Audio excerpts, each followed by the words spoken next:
Welcome back, class 12th. Today, this is the second part of chapter 9, financial management. We have discussed meaning of financial management and role of financial management in our previous video.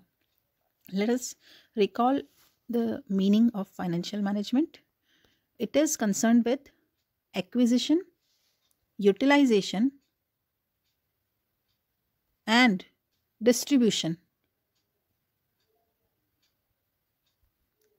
और जो तीनों ही ये इनमें क्या है, efficient, एक word और लगा दो, efficient acquisition, efficient utilization, and efficient distribution of funds.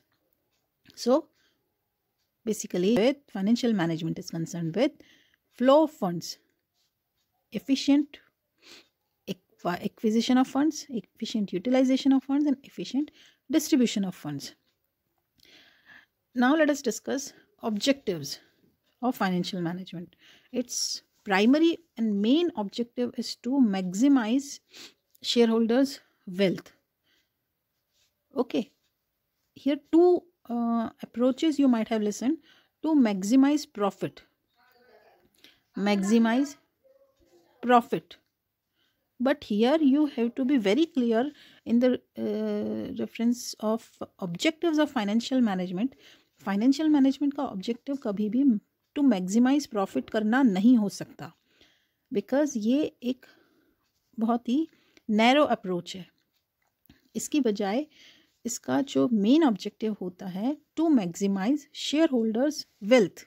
ये इससे ज़्यादा ब्रॉड कंसेप्ट है. The objective of financial management is to maximize share holders wealth. For example, if mister X purchases 100 shares of ABC Limited, his wealth in company is rupees 10,000. Okay, now after some time the market price of share increases to rupees 130 per share. So his wealth would be 13,000. Now suppose if market price of the share decreases to rupees 90, then he loses his wealth by rupees 1,000 and his overall wealth would be 9,000. Okay, so here in case it increases it gets 13,000, and in case it decreases it gets 9,000. So ultimately the market price of company shares is linked to 3 basic financial decisions. Market price पे भी ये basic जो 3 जो financial decisions हैं यही effect डाल रहे हैं. ओके, सो अगर उसकी शेयर होल्डर्स की वेल्थ को मैक्सिमाइज करना है तो इन्हीं जो 3 बेसिक फाइनेंशियल डिसीजंस हैं इनको मैनेज करना होगा, इनको एफिशिएंटली मैनेज करना होगा. Okay, so objectives of financial management is to maximize shareholders wealth. See children, please note down this formula also. Wealth of shareholders कैसे निकालेंगे? नंबर ऑफ शेयर्स को मार्केट प्राइस पर शेयर से यहाँ मल्टीप्लाई करना है. ये फॉर्मूला आपको बहुत अच्छे से ध्यान में रखना है, बिकॉज इस पर भी कन्फ्यूजन क्रिएट करते हुए क्वेश्चन आ सकता है. Now let us discuss other objectives here. To procure sufficient funds. अब इस वर्ड पे थोड़ा सा गौर करना. टू प्रोक्योर सफिशिएंट फंड्स, यहाँ पे ये नहीं लिखा है टू प्रोक्योर मैक्सिमम फंड्स. ठीक है, ये मैक्सिमम फंड्स नहीं लिखा है, इसलिए फाइनेंशियल मैनेजमेंट का ऑब्जेक्टिव सफिशिएंट फंड प्रोक्योर करना होता है, ना कि मैक्सिमम. मैक्सिमम अगर सपोज कंपनी ने अरेंज भी कर लिया, ठीक है, बट अगर उसको यूटिलाइज नहीं कर पाई, है ना, तो यहाँ सबसे इम्पॉर्टेंट ये है एडिक्वेट फंड्स या सफिशिएंट फंड्स ही प्रोक्योर करना, ना कि maximum funds. Okay, so adequate and regular supply of funds is to be maintained for smoother operations of business.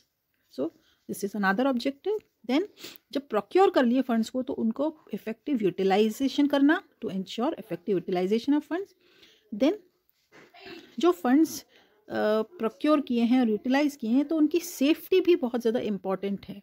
ठीक है, तो जो सेफ्टी पॉइंट ऑफ व्यू से जो रिस्क अगर इन्वेस्टमेंट में है तो उसको मिनिमम करना. So only these 3 objectives are there. Now let us see Which type of financial decisions are being taken in financial management? So first is financing decision. अब यहाँ पे ये बात ध्यान रखने की है, फाइनेंशियल डिसीजंस अलग हैं. फाइनेंशियल डिसीजंस में पहला है फाइनेंसिंग डिसीजन. ठीक है, अगर आपने यहाँ फाइनेंसिंग डिसीजन की बजाय अगर फाइनेंशियल लिख दिया तो ये रॉन्ग हो जाएगा. ठीक है, तो यहाँ बहुत ज़्यादा आप अच्छे से देख लीजिए. तीन तरह के फाइनेंशियल डिसीजन यहाँ लिए जाते हैं फाइनेंशियल मैनेजमेंट में, जिसमें पहला है फाइनेंसिंग डिसीजन, सेकेंड है इन्वेस्टमेंट डिसीजन एंड थर्ड है dividend decision. Again let us recall, financing decision is concern with efficient procurement of fund, acquisition of fund. ठीक है, उसको फंड्स को कहाँ से लेना है, कहाँ से एक्वायर करना है. ठीक है, डेट से या इक्विटी से, तो ये आता है फाइनेंसिंग डिसीजन में. उसके बाद में इन्वेस्टमेंट डिसीजन की जो एक्वायर कर लिए, एफिशिएंटली फंड्स एक्वायर तो कर लिए, बट उसके बाद में कहाँ पे उसको यूटिलाइज किया जाएगा, कहाँ पे यूटिलाइज किया जाएगा, कि लॉन्ग टर्म इन्वेस्टमेंट किया जाएगा, शॉर्ट टर्म इन्वेस्टमेंट किया जाएगा, फिक्स्ड एसेट में उसको यूज़ किया जाएगा या उसको वर्किंग कैपिटल में यूज़ किया जाएगा. Okay, and third decision is dividend decision. Dividend decision means उसको कहाँ पे डिस्ट्रीब्यूट किया जाएगा. जब प्रॉपर फाइनेंसिंग हो गई, प्रॉपर इन्वेस्टमेंट भी हो गया, तो अब जो ईयर के एंड में जो कंपनी ने जो प्रॉफिट अर्न किया है उसका कितना पार्ट डिविडेंड के रूप में वो डिस्ट्रीब्यूट करेगी और कितना पार्ट रिटेन अर्निंग के रूप में वो रखेगी. सो हियर फाइनेंसिंग डिसीजन में आगे हम डिस्कस करेंगे फाइनेंशियल प्लानिंग. फाइनेंशियल मैनेजमेंट और financial planning, these two are different concept children. We will see some differences also between both of them, both of the concept. And capital structure. Capital structure क्या है इसको भी हम आगे देखेंगे, और ये अभी हमने देखा है, इसको भी हम आगे और डिटेल में देखेंगे. So first of all, let us discuss financing decision. Means efficiently acquiring of funds, acquisition of funds या प्रोक्योरमेंट ऑफ फंड. ठीक है, आप इसको किसी भी नाम से जान सकते हैं. So here basically this decision is taken at two stages. First stage is financial planning and second stage is capital structure. So here in first stage financial planning में क्या होता है, that estimating overall requirements of funds, कि funds की overall requirement कितनी होगी उस company में, और फिर उसके डिफरेंट सोर्सेज ऑफ फंड्स को डिसाइड करना कि इक्विटी से लिया जाएगा. लाइक सोर्सेज ऑफ फंड्स कौन कौन से होंगे, इक्विटी या डेट. अब इक्विटी में कौन कौन से कैपिटल आती है, equity share capital, preference share capital and retained earnings. और डेट में कौन कौन से सोर्सेज आते हैं, डिबेंचर एंड लोन. तो ये कंपनी के ऊपर है कि कंपनी कितना अपनी टोटल कैपिटल का कितना पार्ट डेट के रूप में लेगी और कितना पार्ट इक्विटी के रूप में लेगी. सो फर्स्ट स्टेज जो है यहाँ पे, that how much amount is to be arranged from which source. So how much amount is to be arranged is called financial planning. But before we understand this meaning of financial planning, let us first have the difference between financial planning and financial management, so you can better understand this financial planning concept. So financial planning versus financial management. Financial planning must not be confused as a substitute for financial management. Both are different concepts. Financial management aims at choosing the best investment and best financing alternative by focusing on their cost and benefits. Means objective उसका क्या होता है, is to increase shareholders wealth. तो ये M करती है, इसका main M होता है to choose best investment and best financing alternative. Investment करना कहाँ पे, या तो लॉन्ग टर्म एसेट में या शॉर्ट टर्म एसेट में. ठीक है, ये बेस्ट इन्वेस्टमेंट हो गया. और फाइनेंसिंग मीन्स डेट से कितना लेना है और इक्विटी से कितना लेना है.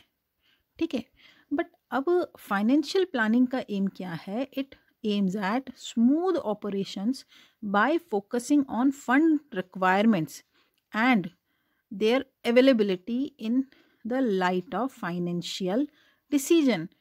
मीन्स उनका जो फंड रिक्वायरमेंट और उनकी अवेलेबिलिटी कितनी है।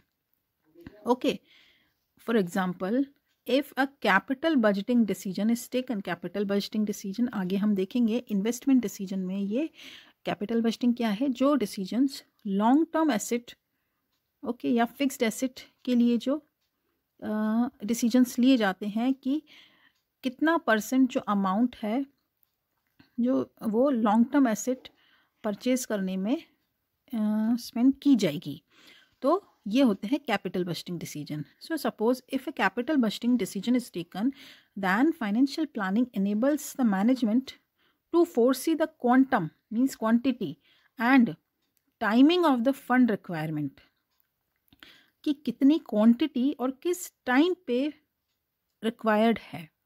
ठीक है, it also tries to forecast shortage and surplus so that necessary activities are taken in advance to meet those situations. So basically this financial planning aims to ensure that enough funds are available at right time. enough funds available हैं, वो कम तो नहीं है, less funds तो available नहीं है, means enough funds available हैं, and दूसरा right time पे वो available हैं। ओके, तो यहाँ पे जो कैपिटल बजटिंग जो डिसीजन ले रहा है, तो यहाँ पे वही देखना, it also tries to forecast shortage, ठीक है, एंड सरप्लसेस, या तो शॉर्टेज है या सरप्लस है, so that necessary activities are taken in advance to meet those situations. अगर शॉर्टेज है तो भी उसको देखना और उसके लिए नेसेसरी स्टेप्स लेना है। सरप्लस अमाउंट अवेलेबल है तो भी उसको देखना और उस सिचुएशन से डील करना, ये आता है फाइनेंशियल प्लानिंग में। ये एस्टिमेटिंग द फंड रिक्वायरमेंट्स, ये तो है ही है कि एस्टिमेट करना, ओके, और उसके बाद आता है इंश्योर करना कि इनफ फंड्स अवेलेबल हों। ठीक है, ये इंश्योर करना कि इनफ फंड्स अवेलेबल हों राइट टाइम पर। Following are some tasks which come under financial planning. First is determination of financial objectives. Financial objectives है उसका determination करना और वो यही करना that to maximize shareholders wealth. Second है formulation of financial policies and rules. ये अगर आपको याद हो, जब हमने प्लानिंग चैप्टर पढ़ा था तो उसमें भी जो 8 टाइप्स ऑफ प्लान्स थे, 8 टाइप्स ऑफ प्लान्स जो थे उसमें यही था दैट ऑब्जेक्टिव्स डिसाइड करना, OSPP, उसमें एक फॉर्मूला भी था, हालांकि ये प्लान्स आपके बाद में डिलीट हो गए थे कोर्स में से। ओके, सो प्लानिंग का फर्स्ट स्टेप ही to decide objective, 8 types of plans जो डिसाइड करना होता है। तो ऑब्जेक्टिव्स पहला होता है, देन पॉलिसीज़ रूल्स होता है, उसके बाद में कितने फाइनेंस की नीड होगी कंपनी में उसको फोरकास्ट करना, लास्ट ईयर जितनी ही होगी या उससे थोड़ी ज़्यादा होगी तो कितनी ज़्यादा होगी, वो सब। Then developing alternative sources of finance, suppose अगर लोन के लिए कंपनी अप्लाई करना चाह रही है, डिबेंचर कैपिटल से अरेंज करना चाह रही है, इक्विटी शेयर्स से अरेंज करना चाह रही है, बट सपोज़ जितने इक्विटी शेयर्स इशू किए गए थे उतने सारे के सारे के लिए एप्लीकेशन नहीं आती है, तो उसके लिए ऑल्टरनेटिव सोर्स कंपनी क्या चूज़ करेगी, कंपनी किस ऑल्टरनेटिव सोर्स से उस फाइनेंस की ज़रूरत को पूरा करेगी, उसको डेवलप करना, उसको सोच के रखना। Then selection of best alternative, यहाँ पे भी डिबेंचर और जो इक्विटी है बेसिकली यहाँ पे उस इन कैपिटल को अरेंज करने की कॉस्ट होती है, कॉस्ट ऑफ कैपिटल होती है। ओके, तो वो कॉस्ट ऑफ कैपिटल जिसकी कम होगी उसी सोर्स को ज़्यादा प्रेफरेंस दी जाएगी, तो सिलेक्शन उसी बेसिस पे यहाँ पे किया जाएगा। Then implementing financial plans and policies, यहाँ पे जो फॉर्मुलेट किए गए थे उनको इम्प्लीमेंट करना बेसिकली कंपनी में। So financial planning includes both short term as well as long term planning. Long term planning takes the form of capital budget. Short term planning is usually in the form of annual budget. Annual budget जो होता है वो short term planning होती है, और जो long term planning होती है वो कैपिटल बजट के फॉर्म में होती है कि कैपिटल का बजट कैसे डिसाइड किया जाएगा. Equity capital, then debenture capital, अगर लोन से लेना है कैपिटल तो लोन से कितना पार्ट लिया जाएगा, और ये. Then importance of financial planning. What is the importance of financial planning? First is to ensure availability of adequate funds. यहाँ पे वही वाली बात आ रही है, adequate funds है, maximum funds नहीं है. ठीक है, maximum से यहाँ पे कभी कभी क्वेश्चन भी बन जाता है that objective of financial planning is to ensure adequate funds. एक ऑप्शन हो सकता है to ensure maximum fund, then हो सकता है टू इंश्योर इनफ फंड्स, और हो सकता है बोथ ए एंड सी. तो यहाँ पे एडिक्वेट फंड्स भी राइट है और इनफ फंड्स भी राइट है, बट मैक्सिमम फंड नहीं है. Okay, then next objective of financial planning is to see that firm does not raise funds unnecessarily. ऐसा नहीं कि फंड्स रेज तो कर लिए लेकिन वो मतलब अननेसेसरीली नहीं रेज किए गए हों, कि फर्म के पास कोई फ्यूचर प्लान नहीं है जिसमें कि वो इन्वेस्ट कर सके और बेवजह फर्म ने फंड रेज कर लिए हों. It provides policies and procedure for the sound administration of finance function. Financial planning में पॉलिसीज एंड प्रोसीजर्स फ्रेम किए जाते हैं जिससे फाइनेंस फंक्शन को अच्छी तरह से एडमिनिस्टर किया जा सके, उस पर कंट्रोल किया जा सके. It result in preparation of plans for future, because financial planning में प्लान्स फॉर फ्यूचर ही बनाए जाते हैं, तो new project can be undertaken smoothly. Next importance of financial planning is it attempts to achieve a balance between inflow and outflow of funds. Inflow ज़्यादा है और outflow कम है तब तो ठीक है, बट अगर आउटफ्लो कैश का ज़्यादा है और इनफ्लो कम है तो वो एक बैलेंस्ड सिचुएशन नहीं हो सकती, और उसको बैलेंस्ड सिचुएशन में लाने के लिए ये प्रॉपर अटेम्प्ट्स लेता है.